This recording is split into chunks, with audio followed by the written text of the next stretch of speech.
So, what time is it, guys? Junkyard jet like time? It's come on, all together. It's Junkyard jet time. Right on, John. Nailed it. So, the guys are back hard at work. It's another Sunday, another pile of progress, a great big steaming pile of progress. Yeah, John's been burning some stuff, so... John has been burning some stuff. I smell burning. What are you burning? Oh, Trying to get these old bushings out. It's a pain in the ass. oh, that's always fun. I Yeah. know. Yeah. I wish I could show you a trick for that, but it's just you There's just not really suffer one. through it. Yeah. Yeah. Yeah. Embrace the suck. Yeah. Yeah. Yeah. Okay. Austin, what do you got going on here, man? So last week we realized that the studs that came with the wheelwood kit were way too short. So they didn't even come out of the wheel.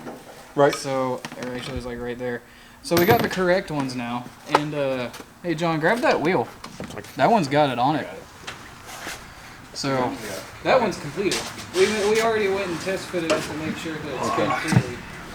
But now we got proper lug nuts. All the way through. Got the washers. Right. So you guys are building car for the track, okay? These open-ended lug nuts are so that the tech inspector can just look at a glance and see the stud. The rule is that the stud has to protrude from the wheel at least the diameter of the nut. So the tech inspector can just look at this real quick and know that the studs are where they're supposed to be, and that's done. So that's the reason for the open-ended lugs. And then these wheels take special washers? Yeah, they take directional washers. Directional washers? Yeah, one side says wheel side and the other one Oh, says yeah, nothing. okay. So Yeah, well, they're slightly... concave. yeah. Yeah, so What's the word I'm looking for? It's not concave, it's... convex, It's... dented. It'll come to me. It's something. It's a word. So, okay, so that's... I mean, these wheels would be nice with a little bit of polish. Oh yeah, we're gonna polish It'd be them up. beautiful. Yeah. And Dallas said he had a set of tires for you guys. Oh, that'd be really? Awesome. Yeah. That's awesome. Yeah. So, Cool. get together with Dallas and he'll hook you up with that. Yeah. And that's what it looks like behind it with Yeah, all new everything. We have a polyurethane bushing is going on. We already got the lower ball joints on, so we got a Master Energy suspension kit. Every single bushing on the car. So figured get the whole box. So they bought new upper ball joints, and I was like, let me see the old upper ball joints. And I looked at the old upper ball joints, and they're perfect. They're tight. There's no play, like they don't move around. So I recommended, they bought new ones over there, but I recommended that they stick with the ones that were in the car since they're in good shape, because it's the devil you know versus the devil you don't. If you bother looking at any forums, you know, it's all over the internet where Moog parts or all these different name brand parts turn to fudge inside of like 6 months. So I'm like, well, you know, take the new ones that you bought and just keep them on the side as spares. So they're going to stick with the original ones in there, which are in great condition. They're tight. There's no play at all. Plus, they're so cheap that they're not worth sending back. So, Yeah, just hold on to them. You never know. So that'll look good. So what do we have here? What we have here, these are QA1 adjustment sleeves to replace the style that are on it. Because Garrett has done a lot of alignments, and will tell you that this style is a lot easier to deal with. So we got QA1 those. The rest of it's just kind of standard stuff. I mean, this except for this is a polyurethane bushing kit. That's for every single. heavy. Yeah, a little bit heavy, but way easier on alignment. You think? That's what he says. Yeah, because so when you rotate it, it's free. You just have the 2 jam nuts. But what I've gotten into with those, the open end ones, when you crimp them, it gets dirt and grime and everything, and it sees up. Well, I agree with you. I agree with you on the first installation, right? So in other words, like the ones that were on the car from the beginning, Right. yeah, they get crazy. You can't budge them. They're all frozen in place. But after you've taken them apart a couple of times, they go like butter. Like I could take any one of my cars and loosen the nuts and take the sleeve and just adjust it with fingers. One There's thing, no effort at all. one thing too is that And they're half the weight of these things. I've had 2 of the stock style, even on my Plymouth one bent. Yeah. Like, that's not bending. So we don't know. Yeah, we went with that just for simplicity's sake. Okay. That's all right. But we got new tire rods. We got new idler arm, pitman arm. These are the ball joints that no longer exist to anybody else anymore. So And then down here, Kevin, a viewer in Louisiana, sent us B-body backing plates. What's this here? Say what? Oh, this is the polyurethane bushing kit. So Okay. it's got everything in there. Like there's tons of stuff in there. Every bushing on that car. Rear, front, all of it. Sway links. Yeah, sway bar in link. We don't have a sway bar. But Right, yeah. No, we didn't talk about safety. yeah, we don't need it. All right, well, I mean, groovy. Yeah, so all that stuff. Just little, you know, bits to get things as we're putting it back together. And these are backing plates? Yeah, these are backing plates. They're kind of So these are B-body backing plates, right? Yeah, Okay. little dirty. We're gonna clean them up. All right. So, yeah, let me explain what they've got going on here. They're using an 8 3/4 A-body housing. These And are the- custom axles. Yeah, the 8 3/4 A-body housing in an A-body comes with special backing plates. The offset on an A-body axle, the axle itself, the axle shift, is different than a B-body. But A-body rear brakes are hard to come by. They're expensive when you do come by them.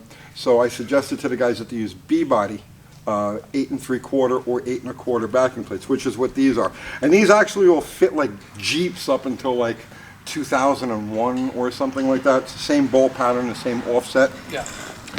So they have A-body 8 3/4 axles. These are from Dr. Diff. Yeah, These custom made. beautiful pieces, Oh right? yeah, they're gorgeous. These are axles that are designed to fit this housing, but with the offset of the flange to take the more common B-body brakes, and that's what this is all for. So you guys are all set except for a center section now. Yeah, but I think we got that figured out. We're gonna get a spool. Okay. Yeah. Well, I told you I have a set of 430s at the house. Yeah. Yeah. Before you spend money or do anything like that, use the 430s that I have to at least get a handle, so you'll know if that's right where you want it. You need more gear, you need less gear, or whatever. But I have a setup that you could just stick in the car and, Okay. you know. But you got to give it back when you're done. Oh yeah, we'll give it back. Yeah, Okay. we'll Okay. get our own stuff. All right. So that's what this stuff is. Yeah. Thanks, Kevin. And what else we got going on here? Let's go see what John's doing. Mr. Science. These are those upper bowl trunks I was talking about before. You see, there's like no play. They're right on the money. So I say leave these things. It's a devil you know versus a devil you don't. This is good 30, 40, 50-year-old American iron, as opposed to we don't know what's in those boxes. Is that about right? Pretty much. Okay. Yeah. New boots. Grease it up. You got to do those little roll-uppers. Yes. Because there ain't much left pretty much anywhere. Well, these are the strut rod bushings. These are the lower control arm bushings. And I would say, yeah, these got to be changed. So there's a whole process. We're going to do a whole video on how to do this, how to knock these out without a press. You know, which is a job. Generally speaking, these things are such a pain in the ass that I'll usually, if I've got the car apart like this, I'll take these and drop them off over at a front end shop and say, here, knock some bushings into it for me. But we're going to do it the old school way. So, and anything else going on the car? Not yet. Just been doing this. So, just gonna keep doing what we're doing. Keep plugging away until we're done. Well, I mean, you're taking chunks out of it. And you're moving ahead. You're moving ahead. So. See if this thing will fire up again. Don't let me disturb you from your suffering there. I think it gave up. Grab a lighter. Here. Thank you. All right, guys. Hey, So- guys, nobody make fun of Garrett for going on vacation last week or anything. I was really certain that he passed away. I couldn't believe Yeah, anybody I mean, would actually go on vacation when there's a car to be Yeah, built. why'd you gotta go on vacation, man?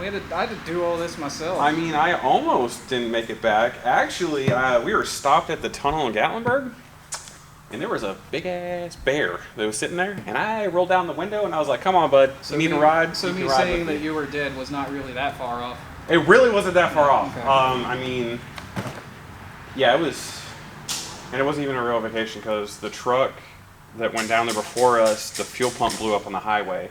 We sat at a weigh station until 4 a.m. Saturday when we were supposed to be there at on Friday. So it really wasn't even a vacation because I was working. I think I just finished this. Nice. I think I That's what happens. They just sneak up on you. Yeah, It's like, oh, it's done. Oh wait, there's no caliper on it. Okay, whatever. I'm leaving. Oh, we put those on Yeah, later. go on vacation. All right. Yeah. So next week, what we're going to do next week, we're going to do the lower. I'll show you guys how to do the lower control arm bushings, and we're going to do. I'm going to do one cylinder on this block. Okay. Okay. So you guys got to remember something. There are engine builders, and then there are people who build engines. I am not an engine builder. Neither are you if you're watching this channel, and these guys certainly aren't. Definitely. But we build engines. So we're gonna go through all of the procedures on how to do this backyard style, meaning that no special tools. Everything you need is just a feeler gauge and the old parts and a straight edge. And I'm going to show them how to do one cylinder, and they'll do the rest of them. And then they'll surface this, they'll clean up the surface. We'll go through all of those steps on next Sunday's video. So, yeah, Yeah, sounds like a plan. this is a plan. Let's do it then. Yeah. All right, I'll be that's here. it. I'll see you tomorrow. They'll see you next week.